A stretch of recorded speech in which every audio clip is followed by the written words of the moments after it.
మన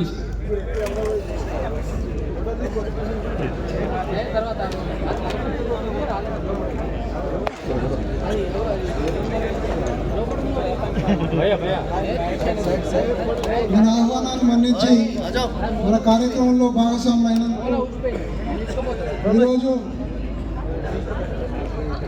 దీపాదాస్ మున్షి గారికి మన రాష్ట్ర అధ్యక్షుల చేత సన్మానం జరుగుతుంది.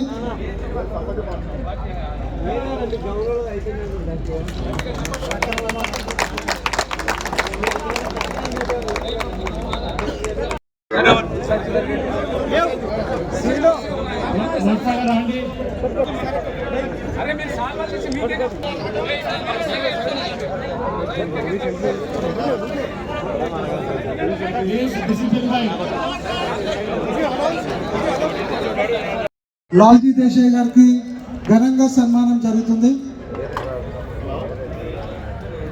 గాంధీ చరకతో షాల్వాతో ఘనంగా సత్కరించడం జరిగింది. ఈనాటి కార్యక్రమాన్ని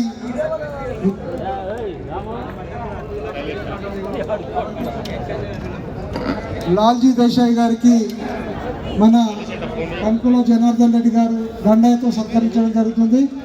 కె కేశవరావు గారికి ప్రదేశ్ కాంగ్రెస్ సేవాదళ అధ్యక్షులు మిద్దెల జితేందర్ గారిచే ఘనంగా సన్మానించడం జరుగుతుంది. సీనియర్ కాంగ్రెస్ నాయకులు మాజీ పిసిసి అధ్యక్షులు మాజీ రాజ్యసభ అధ్యక్షులు గారికి జితేందర్ అన్న గారిచే ఘనంగా సన్మానం చేయగలుగుతుంది.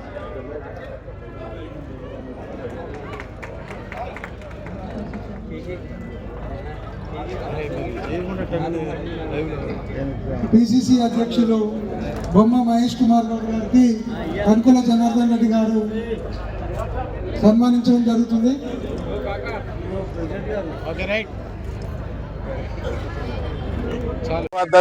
స్థాపించి 100 సంవత్సరాలైన సందర్భంగా ఈరోజు హైదరాబాద్ తెలంగాణ రాష్ట్రంలో హైదరాబాద్ నడిబొడ్డులో గాంధీ భవన్లో అత్యంత ఇవాళ సేవాదళ యొక్క రాష్ట్రం లోపల ఉన్నటువంటి సేవాదళ కార్యకర్తలందరినీ కూడా ఒక దగ్గరికి పిలుచుకొని సమావేశం ఏర్పాటు చేయడం జరిగింది.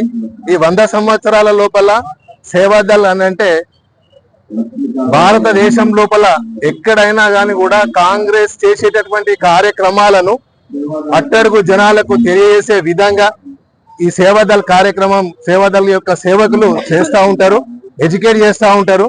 కాంగ్రెస్ పథకాలను ఎప్పటికప్పుడు కూడా చెప్తా ఉంటారు.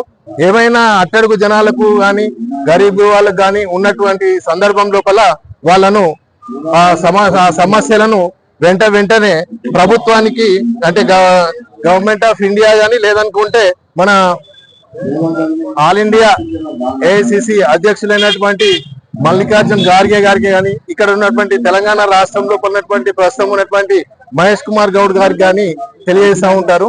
ప్రస్తుతం కాంగ్రెస్ ప్రభుత్వం రేవంత్ రెడ్డి యొక్క నాయకత్వంలో అత్యంత అంటే ఒక ఉరుతాలు ఊగుస్తూ ఉన్నది. ఎక్కడ చూసినా సంక్షేమ పథకాలను ప్రవేశపెట్టినటువంటి వాటిని 6 సంక్షేమ పథకాలు ప్రవేశపెట్టి ఒకటి అన్ని కూడా చేయడానికి సంసిద్ధంగా ఉన్నది. 18,000 కోట్లతోని రైతు రుణమాఫీ చేయడం జరిగింది. ఇంకా 12,000 కోట్లతోని రైతు రుణమాఫీకి ఏమైనా ప్రాబ్లమ్స్ ఉంటే ఇమ్మీడియట్ గా అప్లై చేసుకోమని నిన్ననే సీఎం గారు చెప్పిండ్రు.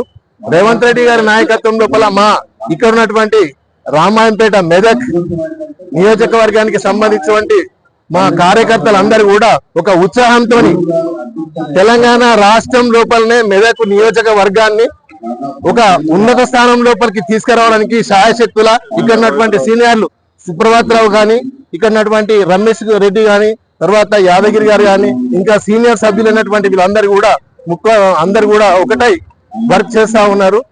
చాలా 119 నియోజకవర్గాల లోపల పర్యటించని విధంగా మా మెదక్ నియోజకవర్గం లోపల మైనంపల్లి హనుమంతరావు అన్న యొక్క నాయకత్వం లోపల రోహిత్ గారి ఎమ్మెల్యే ఆధ్వర్యం లోపల వీళ్ళందరూ ఒక సైనికులుగా పనిచేస్తా ఉన్నారు ఈరోజు. కాబట్టి లేదు మనం ఎట్లా అంటే ఏ పని చేసినా కానీ కూడా ప్రతిపక్షాల వాళ్ళు విమర్శిస్తూ ఉంటారు. కానీ మూసీ నది ఇవాళ అది చేస్తూ ఉంటే 1,56,000 కోట్లతోని ఒక ప్రాజెక్టు నిర్మాణం చేస్తా అని చెప్పి ఒక అవగాహన తీసుకొని సిటీకి నడిబొడ్డు లోపల ఉన్నది కాబట్టి అది చేస్తే గాని మనకు అర్థమైతే చేస్తారు 100% తెలంగాణ యొక్క రూపురేఖలనే మార్చాలనేటువంటి కళలను కానీ ఇవాళ ఒక ఉత్సాహంతో పనిచేస్తున్నటువంటి రేవంత్ రెడ్డి గారు మాకు అందరికి కూడా సంతోషంగా ఉన్నది. Thank you very much.